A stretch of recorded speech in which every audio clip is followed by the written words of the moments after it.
অসমৰ ধেমাজি জিলাৰ বৰদলনি অঞ্চলত অৱস্থিত প্ৰায় আহোম ৰজা শিৱসিংহৰ দিনতে প্ৰায় 1717 চন মানতে প্ৰতিষ্ঠিত হোৱা প্ৰায় 300 বছৰীয়া এই থানখনত আমি প্ৰচাৰ প্ৰসাৰ আৰু এই থানখনৰ উন্নয়নৰ হেতুকে আন্তঃগাঁথনি উন্নয়নৰ হেতুকে আমি বৰশীয়া পৰ্যায়খন এবাৰ দ্বিতীয়বাৰলৈ আয়োজন কৰিছোঁ। ইয়াতে বিশেষকৈ অসমৰ বিভিন্ন জিলাৰ পৰা অংশগ্ৰহণ কৰিছে। ধুবুৰীৰ পৰা আহিছে, শদিয়াৰ পৰা আহিছে, যোৰহাট, গোলাঘাট, তিনিচুকীয়া, লখিমপুৰ, ডিব্ৰুগড়, ধেমাজি, মাজুলী অসমৰ বিভিন্ন জিলাৰ পৰা বিভিন্ন বৰশী বোৱা প্ৰতিযোগী অংশগ্ৰহণ কৰিছে। এই বৰশী বোৱা প্ৰতিযোগিতাত অংশগ্ৰহণ কৰাৰ উপৰিও আমাৰ স্থানীয় বহু মানুহেও আজিৰ তাৰিখত বৰশী বোৱাৰ প্ৰতিযোগিতাত অংশগ্ৰহণ কৰিছে।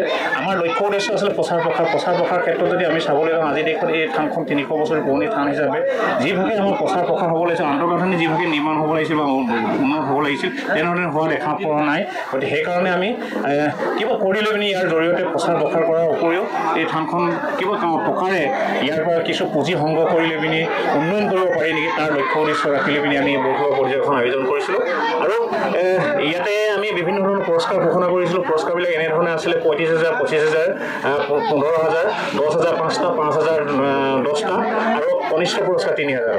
গতিকে যিসকল অংশগ্ৰহণকাৰী বৰশী বোৱা প্ৰতিযোগী অংশগ্ৰহণ কৰিছে তেওঁলোকলৈ আমি শুভেচ্ছা জনাই ধন্যবাদ জনাইছোঁ। আৰু তেওঁলোকক আতিথ্য দিবৰ বাবে আমি যিহেতু দুপৰীয়ালৈ আহাৰ ব্যৱস্থা কৰিছোঁ আৰু যোৱা বছৰ আমি তেওঁলোকৰ আতিথ্য খুব ভাল হ'ল বুলি কোৱাৰ কাৰণে এইবাৰ আমি দেখিছোঁ সৰ্বাধিক প্ৰতিযোগীয়ে বাহিৰৰ আমাৰ স্থানীয় প্ৰায় 27জন মান প্ৰতিযোগী অংশগ্ৰহণ কৰিছে। বাকী টোটেল 153জন প্ৰতিযোগীৰ ভিতৰত বাকী সকলো প্ৰতিযোগী বাহিৰৰ।